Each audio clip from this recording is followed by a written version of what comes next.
Hi అండి, సంధ్యాస్ కిచెన్కి స్వాగతం. ఈరోజు రెసిపీ వచ్చేసి ఒక కప్పుగా బియ్యం తీసుకున్నాను. గుడాన్నం ఎలా చేయాలో చూద్దాము. ఈరోజు శ్రావణ శుక్రవారం కాబట్టి ఈరోజు లలితా సహస్రనామాలు చదువుతూ ఈ గుడాన్నాన్ని నైవేద్యంగా నేను పెడతాను కాబట్టి ఎలా చేయాలో ఈ గుడాన్నాన్ని చూద్దాం. ఇప్పుడు ముందుగా ఒక కప్పుగా బియ్యాన్ని తీసుకోవాలి. తీసుకున్న తర్వాత ఒక గిన్నెలో వేసుకొని 2 సార్లు కడిగేసి తీసుకోవాలి. ఏ కప్పుతో బియ్యం తీసుకున్నామో అదే కప్పుతో బెల్లం కూడా తీసుకోవాలి. 3 కప్పుల బెల్లం కరెక్ట్గా తీసుకోవాలి. ఇప్పుడు వీటిని 2 సార్లు కడిగేసుకున్నాము.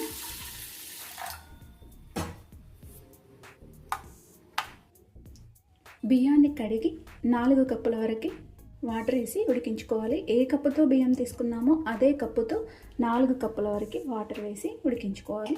మెత్తగా ఉడికించుకోవాలి. ఇప్పుడు ఒక గిన్నె తీసుకొని బియ్యం తీసుకున్నామో అదే కప్పుతో 3 కప్పుల వరకు బెల్లాన్ని తీసుకోవాలి. బెల్లాన్ని తీసుకున్న తర్వాత ఇందులో అరకప్పు వరకు వాటర్ వేసుకోవాలి. వాటర్ వేసి బెల్లాన్ని కరిగించుకుందాము. అన్నం కూడా మనకు ఉడుకుతుంది కదా. ఇప్పుడు వేరొక సైడును ఈ బెల్లాన్ని కూడా ఉడికించుకుందాము.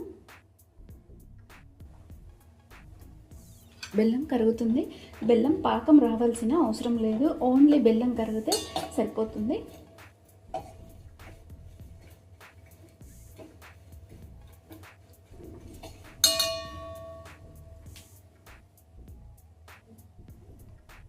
చూడండి, మనకు బెల్లం అయితే కరిగిపోయింది కదా. ఇప్పుడు స్టవ్ ఆఫ్ చేసేసుకొని ఈ బెల్లాన్ని స్టెయినర్ చేసుకున్నాము.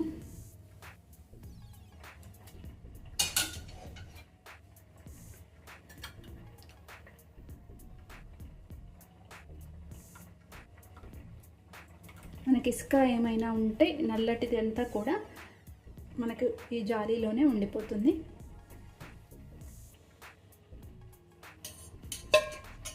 ఇప్పుడు ఇలా వడపోసుకున్నాం కదా, దీన్ని పక్కన పెట్టేసుకుందాము. అన్నం కూడా మనకు మెత్తగా ఉడికిపోయింది కదా. చూడండి, మెత్తగా అయిపోయింది అన్నము. ఇప్పుడు ఈ కరిగించుకున్న బెల్లాన్ని ఇందులో వేసి కలుపుకోవాలి.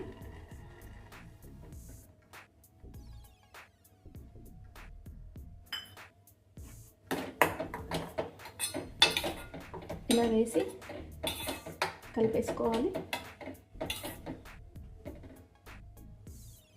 ఇప్పుడు ఇందులో 1 టీ స్పూన్ వరకు ఆయిల్ వేసుకుందాం. ఆయిల్ కాదండి, నెయ్యి వేసుకోవాలి. నెయ్యి వేసుకొని కాస్త దగ్గరికి వచ్చే వరకు ఉడికించుకోవాలి.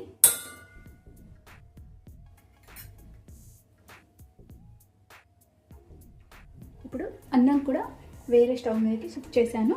ఇప్పుడు ఇందులో వేరే ప్యాన్ పెట్టుకొని ఒక 2 స్పూన్ల వరకు నెయ్యి వేసుకోవాలి.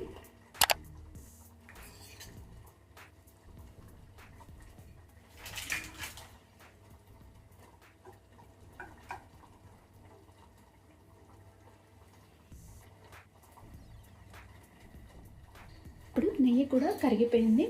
1 టీ స్పూన్ కాజు అలాగే 1 టీ స్పూన్ బాదం వేసి వేయించుకోవాలి.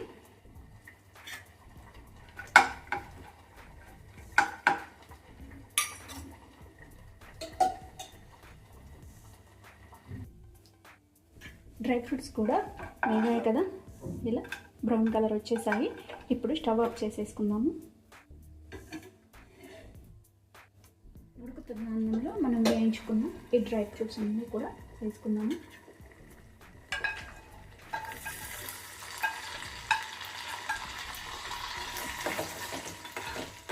వేసుకొని ఒకసారి ఇలా కలిపేసుకుందాము. ఇంకాస్త కొంచెం చిక్కబడితే సరిపోతుంది.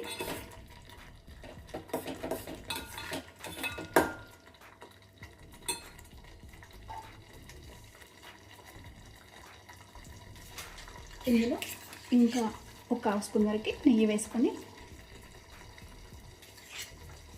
ఒకసారి కలిపేసుకున్నాము.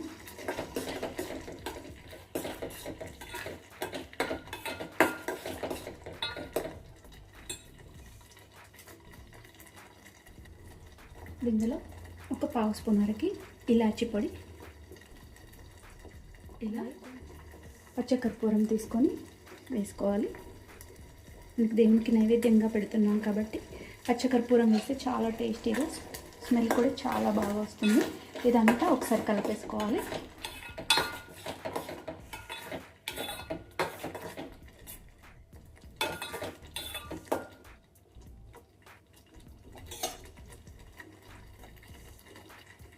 ఇప్పుడు అన్నం అంతా కూడా దగ్గరికి వచ్చేసింది కదా, ఇప్పుడు స్టవ్ ఆఫ్ చేసేసుకుందాము.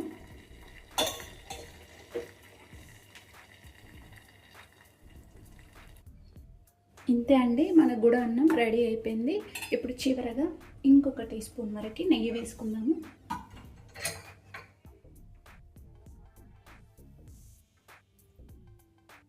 నెయ్యి వేసేసుకొని ఇలా కలిపేసుకుంటే మన గుడ అన్నం రెడీ అయిపోయిందండి. లలితాదేవికి ఎంతో ఇష్టమైన ఈ గుడ అన్నము ఈ రోజున నైవేద్యం చేసి లలితా సహస్రనామాలు చదువుకొని నైవేద్యంగా పెట్టి సమర్పిస్తే చాలా బాగుంటుందండి. తప్పకుండా ఈ రెసిపీ మీరు కూడా ఒకసారి ట్రై చేయండి. ఈ ప్రసాదం అనేది మనకు మధుర మీనాక్షి టెంపుల్లో కూడా ఇదే విధంగా ప్రసాదం చేసి పెడతారండి. చాలా చాలా బాగుంటుంది, సూపర్గా ఉంటుంది. అలాగే మీరు కూడా ఒకసారి ట్రై చేయండి, లైక్ చేయండి, షేర్ చేయండి, నా ఛానల్ని సబ్స్క్రైబ్ చేయండి. Thanks for watching.